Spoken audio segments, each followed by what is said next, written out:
Today, we will talk about punk rock, fourth wave of protest rock in the 70s, after rock and roll in the 50s, and garage rock in the 60s.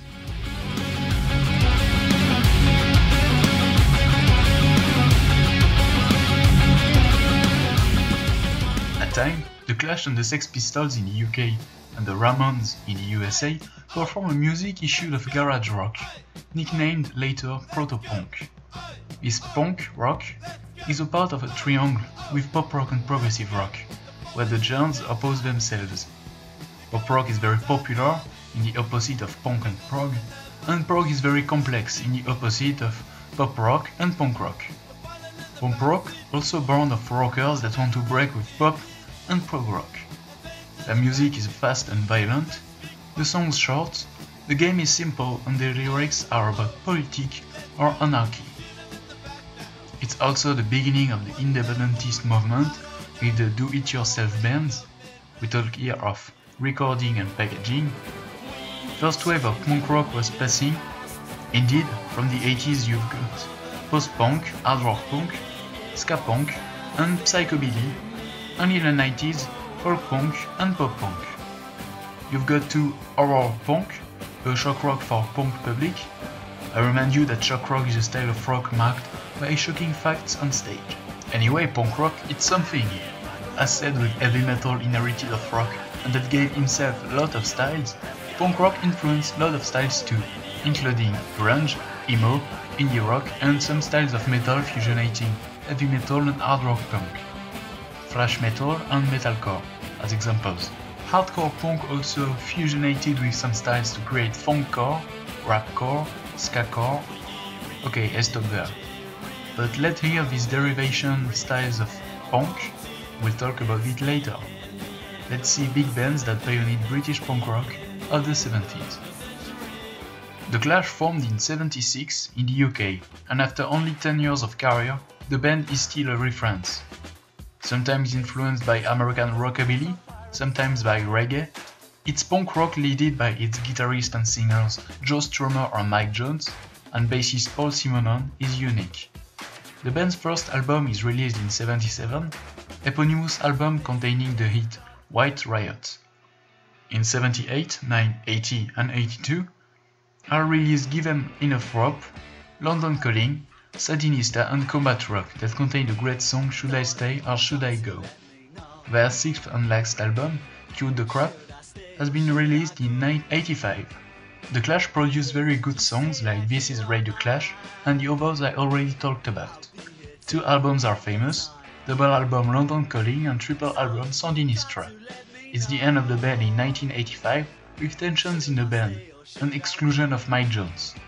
Joe Strummer continued music after The Clash in a personal solo career composed of soundtracks and rock albums. He died in 2002 when the band wanted to reform for shows. Mike Jones played in some bands after exclusion of The Clash and produced albums for the Libertines, a garage rock band of the end of the 90s. Paul Simonon collaborated with bands such as The Verve, Blur and Gorillaz, also Britpop bands. The band started in 1975 and released a unique album in 77, Nevermind the Bollocks, Here's the Sex Pistols, before stop in 78. The band comes from the UK and pioneered anarcho-punk rock and sometimes had problems with the authorities. Its song God Save the Queen is also considered anti-monarchic song, and the band had to hide to play. Members were guitarist Steve Jones, drummer Paul Cook, and singer Johnny Rotten. Bassist Sid Vicious replaces Glenn Matlock, and after the death of Sid in 79, the other members reformed in a few times with a bassist of the beginnings. The Stranglers, it's a long story that lasts since 42 years. I talk about long story because in the opposite of the other punk rockers, the Stranglers have a long career. 3 years for the Sex Pistols, 9 for the Clash, 22 for the Ramones in the USA. The Stranglers will not so much talk about them right now, because I probably see them in November. On the back-end episode, we'll also talk about their entire career. What you get to know about the Stranglers is that it's a Franco-British band formed in 74 by bassist and singer Jean-Jacques Burnel guitarist-singer Hugh Cornwell, and drummer Jet Black, that's got 10 more years than the other musicians, and also today is 74 years old. The next year, they are joined by keyboardist Dave Greenfield, and the current singer and guitarist is Bass Warren, youngest guy of the band with 51 years old. The Stranglers largely evolved from punk of their beginnings and influenced a lot of bands.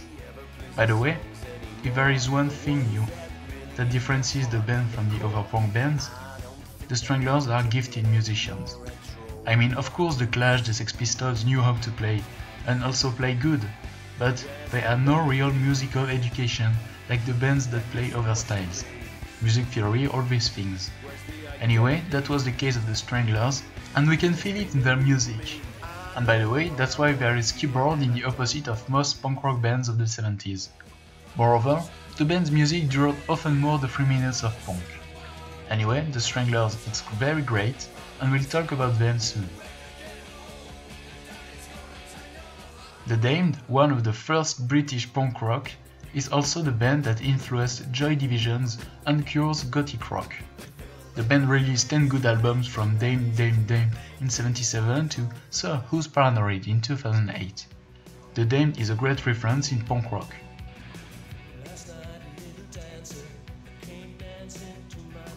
If its core is marked by punk rock and hard rock, Billy Idol is a celebrity of British punk rock.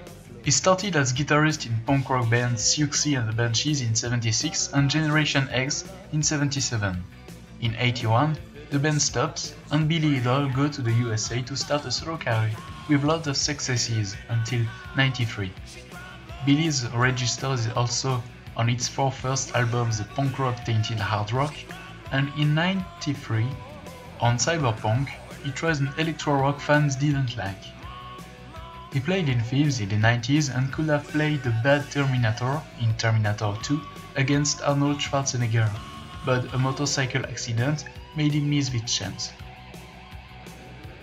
He back on stage in 2005 with its punk hard rock with a 6th album, Devil's Playground, and followed 9 more years before he came back with a 7th album, The Great Kings and Queens of the Underground. In June 2015, he was in France in the Hellfest with lots of hard rockers, punk and metal bands. And this concludes this video about British punk rock. It's a style that was largely developed in the USA, but we'll talk about this style another time in British Land Rock videos. See you on Wednesday, have a nice week, subscribe and share the video.